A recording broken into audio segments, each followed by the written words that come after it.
نمبروں کے گھورک دندہ سے کو نکل کے آپ ملک کی معیشت کو سنبھالیں.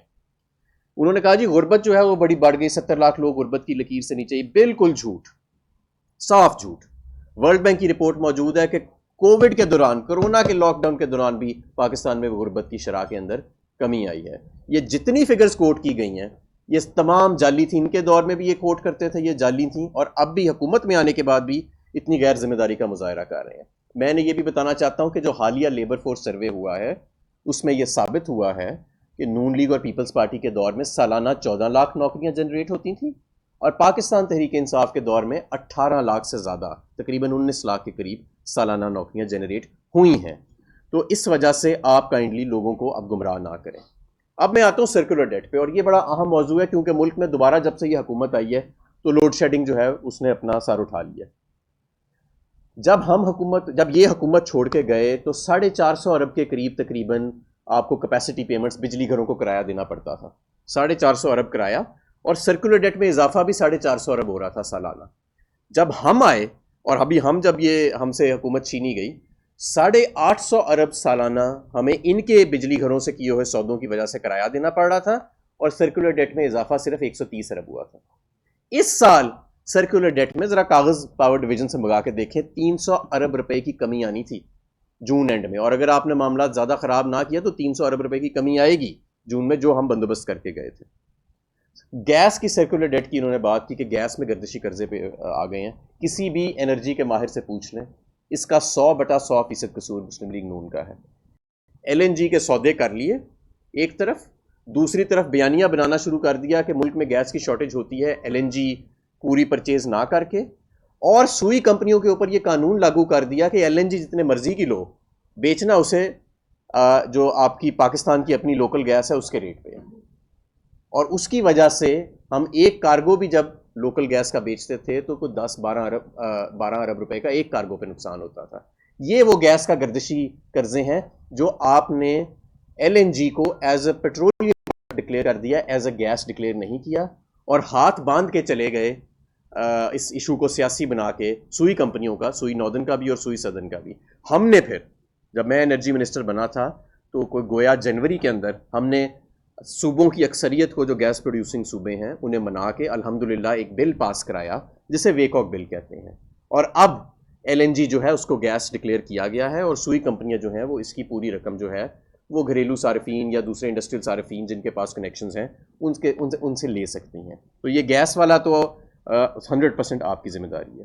پیٹرول اور ڈیزل کے ریٹس, یہ کہتے ہیں جی عمران خان جب ہم تھے حکومت میں تو جب قیمت بڑھاتے تھے تو پیٹرول بم گر گیا, اور 1 جنوری کو شہباز شریف صاحب نے عمران خان صاحب سے استعفیٰ طلب کیا کہ آپ نے پیٹرول اور ڈیزل کی قیمتیں بڑھائی ہیں. اب یہ لوگوں کو راگ سنایا جا رہا ہے کہ عمران خان نے پیٹرول اور ڈیزل کی قیمتیں اتنی نہیں بڑھائیں جتنی بڑھانی چاہیے تھی, اور معیشت کو بڑا نقصان ہو رہا ہے. میں مفتاح اسماعیل صاحب اور جو بھی اس وقت پتہ نہیں کون فائنانس چلا رہا ہے, کون یہ ملک چلا رہا ہے, ہمیں تو سمجھ نہیں آتی. میں انہیں یہ بتانا چاہتا ہوں کہ اگر 8,000 ارب روپے آپ سال کا خرچتے ہیں وفاقی حکومت, اس میں سے آپ کو پیٹرول اور ڈیزل کی سبسڈی عام عوام کے لیے 150 ارب روپیہ نہیں مل رہا جون اینڈ تک, جو عمران خان صاحب نے اناؤنس کیا تھا. 8,000 ارب میں سے 150 ارب, تو پھر آپ کو حکومت چھوڑ دینی چاہیے. یہ رقم ہم اپریل سے اینڈ تک ای سی سی سے پاس کرا کے گئے تھے, اور جون اینڈ تک بھی ہم نے اس رقم کا بندوبست کر لیا تھا. لیکن کیونکہ آپ صرف ٹی وی ٹاک شوز کرتے رہے اور زیادہ آپ نے لوگوں کو گمراہ کرنے پہ اپنا زور دیا, تو وہ معاملات جو ہیں وہ خراب ہو گئے. اب میں آتا ہوں اس انرجی پہ ہی رہتے ہوئے لوڈ شیڈنگ کے اوپر. یہ کہہ رہے ہیں کہ جی 2,000 میگا واٹ کے پاور پلانٹ بند ہو گئے, اور بھائی میرے آپ کے ملک میں 40,000 میگا واٹ کے پلانٹ لگے ہوئے ہیں, اور ہر پلانٹ کو کم سے کم سال میں 2 مہینے مینٹیننس پہ جانا پڑتا ہے. تو ظاہر ہے 40,000 میگا واٹ میں سے 2-3 ہزار میگا واٹ ہمیشہ ایسے ہوں گے جو مینٹیننس پہ ہوئیں گے, اور یہ گورنمنٹ کے پلانٹ نہیں ہیں, یہ پلانٹ پرائیویٹ سیکٹر میں لگے ہوئے ہیں. کہ آپ گورنمنٹ کو دوش دے رہے ہیں کہ جی ان کی وجہ سے. ہم کیا اینگرو کا پلانٹ جا کے ٹھیک کریں, اس کی کنویئر بیلٹ ٹھیک کریں؟ ہم کیا جائیں اور جا کے جو چائنیز پلانٹس ہیں ان کو ٹھیک کریں؟ یہ پرائیویٹ سیکٹر کے پلانٹ لگے ہوئے ہیں. اچھا, پھر دوسرا یہ کہتے ہیں جی فیول نہیں ہے اویلیبل. فرنس آئل تو ملک میں اس وقت ضرورت سے زیادہ موجود ہے, اگر آپ پاور پلانٹس تک نہیں پہنچا رہے تو یہ آپ کی غلطی ہے. دوسرا, اب آپ کو سمجھ آئی کہ جب ہم آپ کو کہتے تھے کہ امپورٹڈ ایندھن پہ, امپورٹڈ ایل این جی پہ اور امپورٹڈ کوئلے پہ پلانٹ نہ لگاؤ, عالمی منڈی جب اوپر جائے گی، جب عالمی منڈی سے یہ تیل نہیں ملے گا، امپورٹڈ ایندھن نہیں ملے گا، تو کیا کرو گے؟ اب آپ کو سمجھ آئی؟ آپ کے ہی کیے ہوئے دو، مسلم لیگ نون کے ہی کیے ہوئے دو سودے اپنی باقی تمام مدت کے لیے ڈیفالٹ کر چکے ہیں پچھلے ماہ. مسلم لیگ نون نے 2 سودے کیے تھے ایل این جی کے، وہ ڈیفالٹ کر گئے. اور وزیر اعظم صاحب کہہ رہے ہیں کہ نہیں، 2019 میں جب ایل این جی سستی تھی تو اگلے پتہ نہیں قیامت تک کے لیے لے لینی چاہیے تھی. اور بلومبرگ کے انرجی انالسٹ نے ان کا مذاق بھی اڑایا.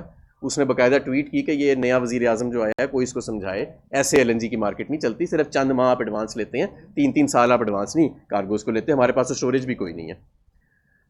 پھر میں آپ کو یہ بتانا چاہتا ہوں کہ یہ لوڈ شیڈنگ کیوں ہو رہی ہے آج. ایک تو یہ امپورٹڈ ایندھن کے جو پلانٹس انہوں نے لگائے مہنگے، اب ان سے خود ہی بندوبست نہیں ہو رہا، ان کے اپنے کیے ہوئے سودے ڈیفالٹ کر گئے ہیں. دوسرا، کوئی ان معاملات کو کی سرپرستی نہیں کر رہا. آپ کے پاس 4000 MMCFD گیس کا فلو ہے ڈیلی. اگر 100 MMCFD آپ کا ایل این جی کے پلانٹس میں کم ہے، آپ وہاں سے لے کے دے سکتے. ابھی تک کسی نے یہ فیصلہ نہیں کیا. فرنس آئل کی ڈیلیوریز آپ پی ایس او کے ساتھ کوآرڈینیٹ کر کے، ریفائنریز کے ساتھ، ہم ہر ہفتے 2 دفعہ فیول کی میٹنگ کرتے تھے. پچھلے 3 ہفتے میں ایک فیول کی کوئی میٹنگ ہوئی ہے کسی وزیر نے چیئر کی ہے؟ نہیں کی. اسی وجہ سے 7000 میگا واٹ کا شارٹ فال ہے. اور میں ایک بڑا ضروری آپ کو قوم کو ایک میں اسٹیٹسٹک دینا چاہتا ہوں. پچھلے سال رمضان میں آج سے تقریباً 2 سے 3 ہزار میگا واٹ پاکستان کی بجلی بنانے کی پیداواری صلاحیت کم تھی پچھلے سال رمضان میں، تبھی میں انرجی منسٹر تھا. اور پاکستان کی 2000 میگا واٹ موجودہ سسٹم سے ٹرانسمیشن کی کیپیسٹی بھی کم تھی. ہم نے پھر بھی فورس لوڈ شیڈنگ نہیں ہونے دی تھی. آج زیادہ کیپیسٹی موجود ہونے کے باوجود، ابھی 1 اپریل کو آپ کا 1200 میگا واٹ کا نیوکلیر پلانٹ بھی چلا ہے، زیادہ کیپیسٹی ہونے کے باوجود، زیادہ ترسیلی نظام ہونے، بہتر ترسیلی نظام ہونے کے باوجود، نون لیگ کی حکومت سے لوڈ شیڈنگ کنٹرول نہیں ہو رہی. یہ ان کی نااہلی ہے اور یہ ان کی نالائکی ہے، کیونکہ ان کا زور رہا ہے بیرونی قوتوں کو راضی کرنا، باقیوں کو راضی کرنا، کسی طرح عمران خان سے اقتدار چھیننا. ان ساری چیزوں کے اوپر ان کا زور رہا نہیں ہے. ایک میں آپ کو اور اسٹیٹسٹک دینا چاہتا ہوں. یہ جو پاکستان کی خود مختاری پہ حملہ ہوا ہے، یہ پاکستان کی صرف خود مختاری پہ حملہ نہیں ہوا، یہ پاکستان کی معیشت پہ بھی حملہ ہوا ہے. 4 مارچ سے، جب یہ 7 کے 8 مارچ سے جب یہ vote of no confidence table ہوا ہے، تب سے لے کے آج تک جو کہ 20 اپریل ہو گئی ہے، پاکستان کے زر مبادلہ کے ذخائر 25% کم ہو چکے ہیں. 1/4 آپ کے ریزروز جو ہیں وہ سسٹم سے نکل چکے ہیں. یہ حملہ پاکستان تحریک انصاف پہ نہیں، یہ حملہ پاکستان کی خودداری پہ نہیں، یہ حملہ پاکستان کی معیشت پہ بھی تھا. اور ابھی تک ان کے پاس کوئی پلان نہیں ہے اس کو بچانے کے لیے. جب آئے تو کیونکہ کوئی جمہوری لیجیٹیمیسی نہیں تھی تو کہا، کیونکہ انتخابات کے ذریعے تو آئے نہیں تھے، ایک 85 سیٹوں والی جماعت جو ہے وہ 350 اراکین کی پارلیمنٹ پہ حاوی ہو گئی یا مسلط کر دی گئی، تو انہوں نے کہا دیکھیں اسٹاک مارکیٹ اوپر چلی گئی اور روپیہ اوپر چلا گیا اور یہ ہماری مقبولیت اور قبولیت ہے لوگوں میں. میں انہیں بتانا چاہتا ہوں کہ پچھلے 2 دنوں میں 4 روپیہ ڈالر مہنگا ہوا ہے پاکستان میں، اور اسٹاک مارکیٹ آج 400 پوائنٹ نیچے ہے. اس کا جواب کون دے گا؟ پھر میں آپ کو یہ بتانا چاہتا ہوں کہ یہ سارا نظام جو ہے، یہ جو نئی حکومت آئی ہے امپورٹڈ حکومت، میں ان سے گزارش کرتا ہوں کہ اپنے آپ کو ایک قائم مقام حکومت سمجھیں یا اپنے آپ کو ایک عارضی حکومت سمجھیں. پاکستان تحریک انصاف جو گروتھ کا مومنٹم لے کے جا رہی تھی، ایکسپورٹس کا مومنٹم لے کے جا رہی تھی، ریمیٹنسز کا، آپ کے دور سے آج 6 ارب ڈالر کی ایکسپورٹ زیادہ ہے. آپ کے دور میں 1 ارب ڈالر کم ہو گئی تھی. آپ کے دور سے آج جو ریمیٹنسز آ رہی ہیں باہر، ہمارے جو بیرون ملک دوست بیٹھے ہیں جن کے آپ ووٹ کا حق لینا چاہتے ہیں، وہ 10 ارب ڈالر زیادہ ہیں آپ کے دور سے. آج آپ کے دور سے پاکستان کی انٹرنیشنل کریڈٹ ریٹنگ جو ہے وہ اپ گریڈڈ ہے. آپ کے ٹائم پہ ڈاؤن گریڈ ہو گئی تھی، اس وقت اپ گریڈڈ ہے. اس سارے معاملات کو خراب نہ کریں. اگر آپ سے معاملات نہیں سنبھل رہے، فوری طور پہ عام انتخابات کی طرف جائیں، لوگوں کو ایک کلیئر مینڈیٹ دینے دیں، ایک مستحکم حکومت کا. آج بھی آپ کی حکومت ایک ووٹ پہ کھڑی ہے. پنجاب میں جو آپ حکومت بنانا چاہ رہے ہیں وہ پنجاب پولیس کے زور پہ کھڑی ہے. ایسے حکومتیں نہیں چلتی، ایسے معیشتیں نہیں چلتی. آپ لوگوں کے پاس نہ کوئی پلان ہے. آپ نے جو کابینہ بنائی وہ بھی، میں نے سنا ہے کہ ابھی انرجی منسٹر کوئی نہیں مل رہا، تو پنجاب پولیس سے کہا ہے کہ جتنے ملزم جو ہیں وہ ضمانت پہ ان کی لسٹ دیں تاکہ ان میں سے ایک کو انرجی منسٹر لگایا جا سکے. آپ نے ملزموں کے اوپر مبنی ایک کابینہ بنا دی ہے. نہ کوئی اہلیت دیکھی آپ نے کسی کی، نہ آپ نے کسی کی کیپیسٹی دیکھی کہ کیا پلان ہے، نہ آپ کو ابھی تک سمجھ آ رہی ہے کہ یہ ملک کے اندر جو ہے یہ زر مبادلہ کے ذخائر کیسے کنٹرول کرنے ہیں. لوڈ شیڈنگ بلا وجہ کی شروع ہو گئی ہے، زیادہ جنریشن ہونے کے باوجود. ملک میں فرنس آئل پڑا ہے، پاور پلانٹس پہ نہیں پڑا. یہ کس کی نااہلی ہے آخر؟ ان چیزوں کو day by day, day to day دیکھا جاتا تھا اور مانیٹر کیا جاتا تھا ہمارے ٹائم میں. یہ میرے چند گزارشات تھی. میری ان سے گزارش ہے کہ اس وقت زیادہ وقت جو ہے وہ اپنے پرانے دور کے ٹی وی شوز میں جو آپ نمبرز تھرو کرتے تھے اور گورکھ دھندا جو اس کا آپ چلاتے تھے اس پہ نہ دیں. جو ہم معیشت اور حکومت چھوڑ کے گئے تھے, جتنی آپ تھوڑی دیر کے لیے تو آپ ہیں, اس کو کم از کم اگر بہتر نہیں کر سکتے تو اسے خراب بھی نہ کریں. جی سوالات. یہ بتائیے گا کہ شہر سرکار آباسی کے بارے میں سنا جا رہا تھا کہ وہ شہر توانائی رشتے دار کیا وہ پرائم منسٹر بننا چاہ رہے تھے, جس وجہ سے اسی ریونج میں انہوں نے توانائی کو بھی انہیں پتا تھا کہ توانائی کے شعبے میں وہ پھٹ جائیں گے, اسی لیے انہوں نے شاید یہ شعبہ اڈاپٹ نہیں کیا اور وہ نہیں کیا. میں سمجھتا ہوں یہ بڑا اچھا سوال ہے, اس کو میں ایک اور پیراہے سے لیتا ہوں. میں سمجھتا ہوں کہ اگر مسلم لیگ نون کا بس چلے تو وہ تمام کابینہ بھی اپنے گھر والوں کی بنا دیں. وہ اس لیے نہیں بنا رہے کہ کچھ بچے ابھی چھوٹے ہیں, وہ ابھی 25 سال سے کم عمر ہے ان کی, وہ اسمبلی میں آ نہیں سکتے. جس دن ان کی عمر زیادہ ہوئے گی وہ سارے بھی آ جائیں گے, اور ایک ان میں سے توانائی منسٹر بنا ہوئے گا, ایک ان میں سے مواصلات کا منسٹر آپ کو نظر آئے گا. یہ اور میری ہمدردی ہے شاہد خاقان عباسی صاحب کے ساتھ. میں سمجھتا ہوں کہ صرف ان کے ساتھ نہیں, ان جیسے تمام ان لوگوں کے ساتھ جن کے نام کے آخر میں شریف نہیں لگتا. اور یہ میں سمجھتا ہوں ہمارا المیہ ہے کہ یہ ہماری جو سیاسی جماعتیں ہیں یہ اپنے خاندانوں میں بھی الیکشن نہیں کراتی. چلیں پوری پارٹی میں تو الیکشن کرانا دور کی بات ہے, کم از کم اپنے رشتہ داروں میں اکٹھے ہو کے الیکشن کرا لیا کریں, وہ بھی نہیں کراتی. اور یہ اس کی وجہ یہ ہے بنیادی طور پہ, ظاہر ہے کہ بہت زیادہ قابل لوگ دوسری جماعتوں میں بھی بیٹھے ہیں لیکن وہ کبھی بھی آگے نہیں آ سکتے. جی آپ نے کہا کہ سرکولر ڈیٹ جو ہے اس میں 300 ارب روپے اس سال کمی واقع ہونی ہے. جی یہ کمی تو ہونی تھی, لیکن آپ اگر اس فکر کو کمپلیٹ بھی کریں کہ جب آپ نے حکومت سنبھالی تھی اس وقت سرکولر ڈیٹ کی فکر کیا تھی. جی بالکل, آج میں آپ کو بتاتا ہوں. ایک سرکولر ڈیٹ کا ہوتا ہے فلو اور ایک ہوتا ہے اسٹاک. اسٹاک وہ ہے رقم جو جمع ہوتی جا رہی ہے, جو یہ 1200-1300 ارب پہ نون لیگ چھوڑ کے گئی تھی.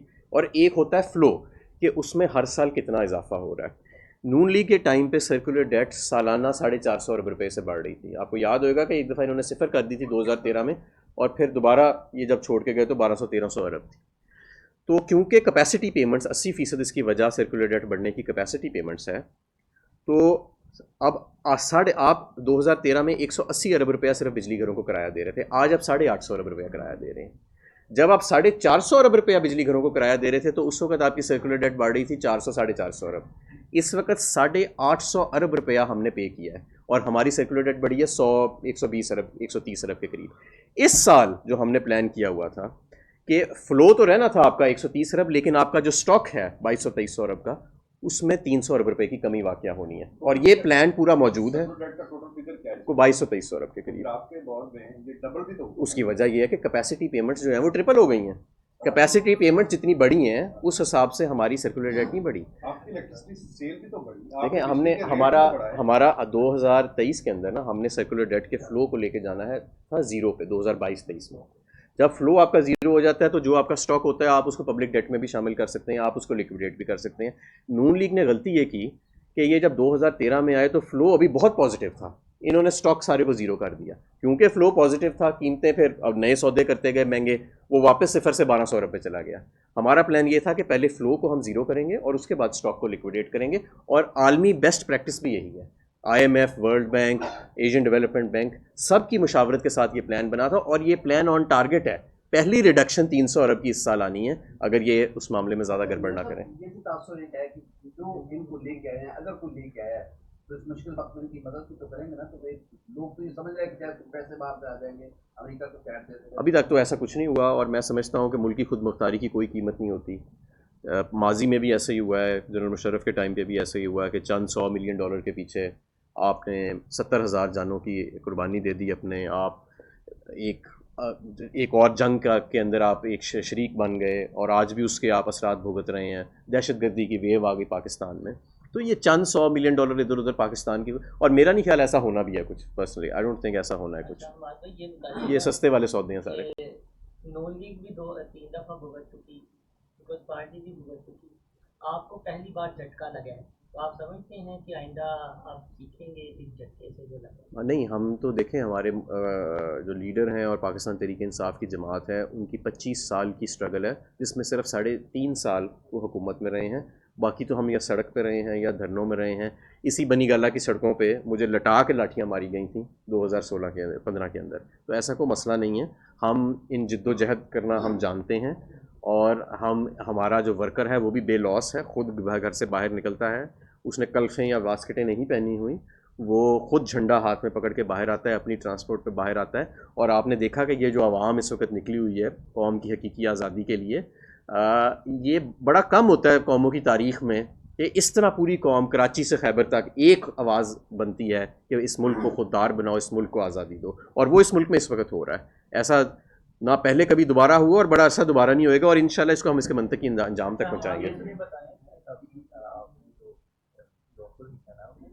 ایسا کون سا آپ نے کام کیا جس کی وجہ سے امریکہ آپ کے خلاف سازش کرے گا؟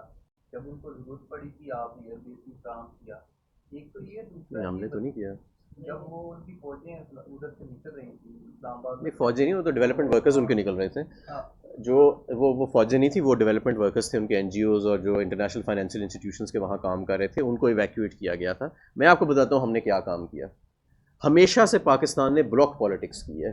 آپ کسی نہ کسی ایک سپر پاور کے ساتھ، زیادہ تر امریکہ کے ساتھ آپ جڑے رہے، اور آپ ان کے لیے اس خطے کے اندر ایک پراکسی بن کے آپ نے کام کیا. آپ ایک کلائنٹ اسٹیٹ تھے، اور فون آتا تھا اور تعمیل ہوتی تھی. اور آگے کیونکہ جو قائدین بیٹھے تھے یا جو ہمیشہ بیٹھے ہوتے تھے، حکومت بیٹھی ہوتی تھی، اس میں کوئی ایسے حکمران بھی نہیں ہوتے تھے کہ جو آگے کھڑے ہو سکیں. ساروں کی جائیدادیں باہر، ساروں کی پراپرٹیاں باہر، آف شور اکاؤنٹس باہر. وہ تو پہلے سے ہی ان کے آگے نہیں کھڑے ہو سکتے تھے. پہلی مرتبہ عمران خان صاحب نے کھڑے ہو کے 2-3 چیزیں کی. پوری دنیا کو اسلاموفوبیا پہ منایا کہ بھائی جہاں پہ آپ اینٹی سیمیٹزم کی بات کرتے ہیں وہاں اسلاموفوبیا کی کیوں نہیں بات ہوتی. پوری دنیا کو یہ بتایا کہ یہ سارا جو منی لانڈرنگ ہوتی ہے، اقوام متحدہ میں کھڑے ہو کے انہوں نے بتایا کہ اربوں ڈالر غریب ممالک سے امیر ممالکوں میں جا کے پارک ہو جاتے ہیں. آج کل لندن کی پراپرٹی میں پورے دنیا کے جو ارب پتی ہیں ان کے پیسے منی لانڈر ہو کے نہیں پڑے ہوئے، یا نیو یارک میں نہیں پڑے ہوئے. یہ کوئی تھا کھڑے ہو کے کہہ سکتا تھا. تیسرا انہوں نے کھڑے ہو کے کہا کہ میں پاکستان کو کسی بلاک پالیٹکس کا حصہ نہیں بننے دوں گا. ہم ایک آزاد خارجہ پالیسی چاہتے ہیں جہاں ہم اپنے عوام کے مفادات کو سامنے رکھتے ہوئے ایک نیوٹرلٹی کی پوزیشن میں ہم آگے چلنا چاہتے ہیں. ہم کسی کی جنگ میں حصہ نہیں بننا چاہتے. ہم اپنے ملک میں امن چاہتے ہیں، اور ہم برابری کی بنیاد پہ سب سے انشاءاللہ تعالی دوستی بھی کریں گے اور تعلقات بھی رکھیں گے. اب یہ کچھ لوگ ایسے ہیں جن کو نیوٹرلٹی بھی ہضم نہیں ہوئی.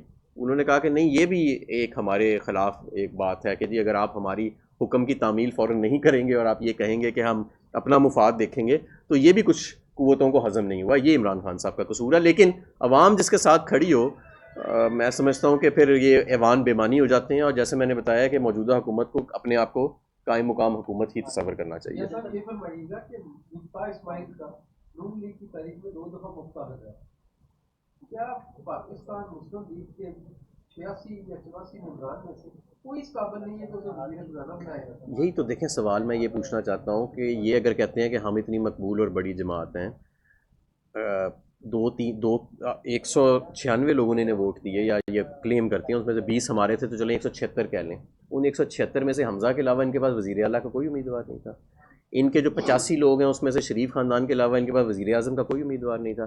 پچھلی پورے دوران حکومت میں سوائے چند آخری 6 مہینے میں وزیر خارجہ ہی کوئی نہیں تھا، اور وزیر خزانہ آپ کو پتہ ہے جس طرح کے تھے. تو یہ تو ایک ان کا ایک ڈیموکریسی جمہوریت یہ لوگوں کو راگ پلاتے ہیں. بٹ ایکچولی بات تو آپ کو پتہ ہے ایسی ہے کوئی نہیں، نہ ان کی جماعت میں ہے نہ. جہاں تک آپ محنت کر کے آئے تھے پاکستان کو پیسے باہر نکالنے کے لیے، اب کیا خدشات ہیں؟ کس طرف معاملات جائیں گے؟ وہ چیزیں سارے منی لانڈر کے کیسز. دیکھیں ایک بات تو واضح ہے کہ جب اکتوبر میں سیشن ہوا نا، تو میجورٹی جو ممالک تھے ان کا یہ خیال تھا، میجورٹی ممالک، ووٹ ہوا تھا باقاعدہ، ان کا یہ خیال تھا کہ پاکستان نے فیٹ ایف کا پلان مکمل کر لیا ہے اور گرے لسٹ سے انہیں نکالنا شروع کر دینا چاہیے. صرف چند قوتیں ایسی تھیں جو اس کے راہ میں رکاوٹ بنی، کیونکہ فیٹ ایف کا یہ اصول ہے کہ کنسنسس رول ہوتا ہے، وہاں میجورٹی سے فیصلے نہیں ہوتے. 2-3 کنٹریز بھی مل کے ویٹو کر سکتی ہیں، کوئی بھی 2-3 کنٹریز. تو ایک تو ہندوستان ہمیشہ ہی ہمارے خلاف بیٹھا ہوا ہے، ساتھ وہ 2-3 اور اس میں ملا لیتا تھا، تو وہ ہمارے ساتھ معاملہ پیش آیا. اب 33 میں سے 32 پوائنٹ ہم مکمل کر چکے ہیں فیٹ ایف کے، اور وہ ایک پوائنٹ ہے میں سمجھتا ہوں وہ بھی ہم ٹیکنیکلی مکمل کر چکے ہیں، اور انشاءاللہ تعالیٰ جب بھی جون میں اجلاس ہوئے گا تو وہ بھی مکمل ہو جائے گا. اور پھر ایک آف سائٹ کا ایک سلسلہ ہوتا ہے شروع. ان 33 میں سے صرف 4 نکات مکمل تھے جب ہم نے ٹیک اوور کیا تھا. یہ باقی سارے نکات کوئی دنیا کا ملک یہ ماننے کو تیار نہیں تھا کہ پاکستان بلیک لسٹ سے بچے گا. اتنی بری طرح نون لیگ نے فروری 2018 میں پھنسایا تھا، یہی مفتاح صاحب تھے، اتنی بری طرح پھنسایا تھا. الحمدللہ جب ہمیں یہ ذمہ داری ملی ساروں کے ساتھ مل کے ایک احسن طریقے سے اسے چلایا، اور آج 33 میں سے 32 نکات مکمل ہیں، اور وہ جو ایک نامکمل ہے اس پہ بھی بہت سارے ممالک یہ سمجھتے ہیں کہ یہ بھی پاکستان مکمل کر چکا ہے، اب ایسے بلا وجہ اس کو رکھا ہوا۔ آپ کی جو گورنمنٹ گئی ہے اس میں یہ آپ کی پارٹی کی طرف سے یہ کہا جاتا ہے کہ جیسے رات کو 12 بجے عدالتیں کیوں لگ رہی ہیں، یا اداروں کو کہا جا رہا ہے کہ آپ الزام میں دے رہے ہیں، کیا آپ سمجھتے ہیں کہ تحریک انصاف کی اداروں کے ساتھ لڑائی چل رہی ہے یا کوئی انڈیویجولس اس کام میں جو ہے وہ ملوث ہیں؟ نہیں دیکھیں، ہم جو سپریم کورٹ ہے اس کے فیصلے کی ہم نے عمل درآمد کیا، ہم اس کی احترام کرتے ہیں سپریم کورٹ کا، اور اس کی جورسڈکشن کو ہم تسلیم بھی کرتے ہیں، لیکن فیصلوں کے تحفظات تو ہو سکتے ہیں۔ میں خود ایک وکیل ہوں، میں اگر کسی فیصلے پہ اپنی فرق رائے دینا چاہوں تو وہ تو میں دے سکتا ہوں نا، اس میں تو کوئی قانونی طور پر ممانعت نہیں ہے، ایز لانگ ایز کہ میں کورٹ کے احترام میں یا کورٹ کے جو آرڈرز ہیں ان کی تعمیل میں کوئی رکاوٹ بن رہا ہوں، تو وہ ہمیں تحفظات ہیں۔ اور ہماری جماعت رول آف لاء کی جماعت ہے، ہم سمجھتے ہیں امیر غریب سب کے لیے ایک قانون ہونا چاہیے، انصاف جو ہے اس کا کٹہرا سب کے لیے برابر کھلنا چاہیے، اور جو میرے بڑے تحفظات ہیں اس فیصلے کے اوپر، بہرحال وہ اس پہ ایک علیحدہ پریس کانفرنس کریں گے۔ پاکستان کی ہسٹری میں فرسٹ ٹائم ہو رہا ہے کہ کوئی بھی کام ہو رہا ہے تو عدالتوں کے ذریعے ہو رہا ہے۔ اب پنجاب اسمبلی میں آپ نے دیکھا کیا حالات ہوئے ہیں، ڈپٹی اسپیکر کو بھی اگر اجازت دی گئی ہے تو عدالت کی اجازت کے بعد بھی پھر اگلے دن کیا حال ہوا ہے، ابھی تک جو وزیر اعظم منتخب ہوا اس کا حلف نہیں لیا جا رہا، گورنر نہیں لے رہا، اس کے لیے بھی اب عدالت میں جانا پڑ رہا ہے، یہ کیا وجہ کیا ہے؟ میں آپ کو بتاتا ہوں، اس کی وجہ یہ ہے کہ اس وقت ایک جمہوریت کا کیا اصول ہے؟ جمہوریت کا اصول ہے کہ عوام طاقت کا سرچشمہ ہے، عوام سوورن ہے، اور عوام جو ہے اس کی بالادستی ہوئے گی جو اس کی رائے ہے۔ اس وقت آپ کی حکومت میں ایسے لوگ بیٹھے ہیں جن کے ساتھ عوام کی حمایت نہیں ہے۔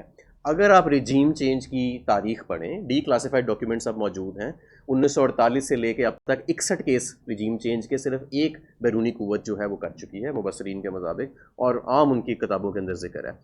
ہر ملک میں جہاں رجیم چینج ہوا عوام کی حمایت کے بغیر لوگوں کو لایا گیا، 70% آف دا ٹائم وہ رجیم چینج فیل ہو گیا، 36% آف دا ٹائم جہاں پہ وہ کامیاب ہوا رجیم چینج، وہاں پہ چند ہی مہینوں یا ہفتوں کے اندر یا خانہ جنگی شروع ہو گئی یا وہ حکومت خود ہی کولیپس ہو گئی اور عام انتخابات کرانے پڑے۔ اس وقت آپ کے ملک میں ایک مصنوعی حکومت موجود ہے جو عوام کے ووٹوں سے نہیں آئی، ایک سازش کے ذریعے آئی ہے۔ عوام کی رائے کہ اس ملک کی فورن پالیسی کیا ہونی چاہیے، اس ملک کا لیڈر کیا ہونا چاہیے، وہ بالکل یکمشت مختلف ہے جو اس وقت اقتدار کے ایوانوں میں بیٹھے ہیں۔ تو بیانیہ جو ہے وہ عوام کا وہ اور ہے، جو اقتدار کے ایوانوں میں بیٹھے ہیں وہ اور ہے۔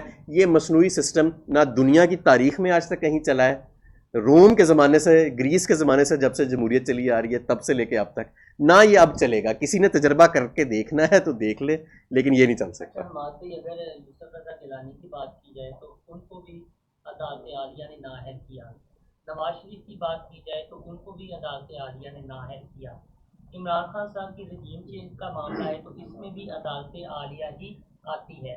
تو آپ سیاستدان یہ معاملات پارلیمنٹ میں بیٹھ کر ایک دفعہ ہی کیوں طے نہیں کر لیتے کہ جو بھی ہو اس پارلیمنٹ کے اندر ہو، اس کے حدود و قیود میں ہو، تاکہ ادارے بھی پھر اپنی حدود میں عدلیہ ہو یا دیگر ادارے ہوں؟ آپ سمجھتے ہیں کہ آپ سیاستدان ہی انہیں انٹرفیئرنس کریں؟ اور کیا آپ سمجھتے ہیں کہ وہ جو چینجز اسی طرح کی تھی وہ بھی کچھ سازش تھی؟ اچھا، سب سے پہلے تو یہ کہ عمران خان صاحب کو کسی کرپشن کے یا کورٹ کے آرڈر کو وائلیٹ کرنے کے جرم میں نہیں نکالا گیا۔ وہ تو ایک 7 مارچ کو جو ایک ٹرانسکرپٹ آئی اور ایک دھمکی دی گئی آفیشیل چینلز کے ذریعے پاکستان کو، وہ تو اس کے بعد یہ سارے انفولڈ ہوئے نا ایونٹس۔ اب آپ اس کو مداخلت کہہ لیں یا سازش کہہ لیں، وہ سیمینٹکس ہے، وہ بحث ساری عمر چلتی رہے گی، لیکن عوام سارا دیکھ رہی ہے۔ اس پہ آلریڈی جورسپروڈنس موجود ہے، اور پاکستان کے آئین میں واضح لکھا ہوا ہے کہ پارلیمنٹ سوورن ہے اور پارلیمنٹ کی پروسیڈنگز کسی بھی کورٹ آف لاء میں چیلنج نہیں ہو سکتی، اور یہی وجہ ہے کہ میرے تحفظات ہیں بہت سارے، اور اس کے اوپر کیس لاء بھی موجود ہے۔ یہ نہیں کہ یہ معاملہ پہلی مرتبہ کورٹس کے سامنے پیش ہوا ہے، اس پہ کیس لاء بھی موجود ہے۔ لیکن بہرحال ابھی میں سمجھتا ہوں کہ جب ایک ایسی حکومت دوبارہ آنے والی ہے آپ کے ملک میں جس کو عوام کی حمایت حاصل ہوئے گی، تو عوام کی حمایت کے ساتھ ہی پارلیمان جو ہے نا اس کو بیسیکلی اسٹرینتھ آتی ہے۔ یہ اس کو عارضی طور پہ جب لوگ بیٹھے ہیں اس سے پارلیمان مضبوط نہیں ہوتی، وہ تو کوئی بھی ہٹا کے پڑے۔ عوام کی حمایت کے ساتھ اگر پیپلز پارٹی کا نو بھی آ جائے، بالکل ٹھیک ہے، آ جائے، بالکل کر لیں گے۔ عام انتخابات ہوئیں، فری اینڈ فیئر ہوئیں، پہلے بھی کرتے رہے، تسلیم آئندہ بھی کریں گے۔ اس وقت تو تسلیم ہی کوئی نہیں کر رہا۔ جاوید ہاشمی نے خود نہیں کل کہہ دیا، انہوں نے خود کہہ دیا کہ یار تمہیں تو کوئی مان ہی نہیں رہا، کہ زور زبردستی اس طرح بیٹھ جانا اوپر آ کے یہ تو مطلب ویسے بھی ٹھیک نہیں لگتا. نہیں ابھی تک کوئی اثر رابطہ نہیں ہے.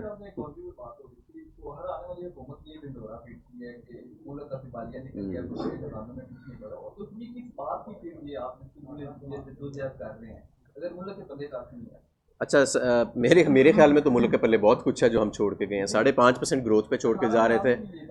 انٹرنیشنل کریڈٹ ریٹنگ ایجنسیز میں آج بھی پاکستان اپ گریڈڈ ہے. پاکستان کے جو فارن ایکسچینج ریزروز تھے ہمارے دور میں ہر ماہ بڑھتے تھے. ہائیسٹ ایور ریٹ پہ ہم نے ٹچ کیا. صرف جب یہ ووٹ آف نو کانفیڈنس آیا ہے تو 25% ان میں کمی آئی ہے. ابھی بھی ہم $3 ارب کا چائنا سے بندوبست کر کے گئے ہوئے تھے ڈیٹس کا رول اوور کا. وہ میرا خیال ہے ہفتے 10 دن میں اناؤنس ہو جائے گا, اس سے $3 ارب اور آ جائیں گے. تو ایسی بات نہیں ہے. میں سمجھتا ہوں معیشت بالکل ٹھیک ڈگر پہ جا رہی تھی. ہم اسٹرکچرل ریفارمز بھی کر رہے تھے. ہم نے ویکو کا بل پاس کیا. ہم نے پرانے معاہدے جو تھے بجلی گھروں کے ساتھ ان کو ہم نے ریوائز کیا. ٹیکس کے ریونیو کو 6,000 ارب سے ہم اوپر لے کے جا رہے تھے. دوسری مرتبہ سال کے 3rd 4th ایئر 5.5% آپ اوپر جا رہے تھے.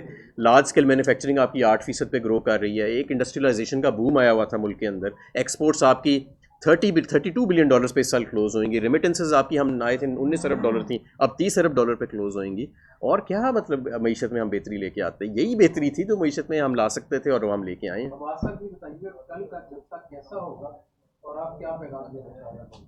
کل کا جلسہ میں سمجھتا ہوں کہ 5 سے 7 لاکھ لوگ ہم ایکسپیکٹ کر رہے ہیں.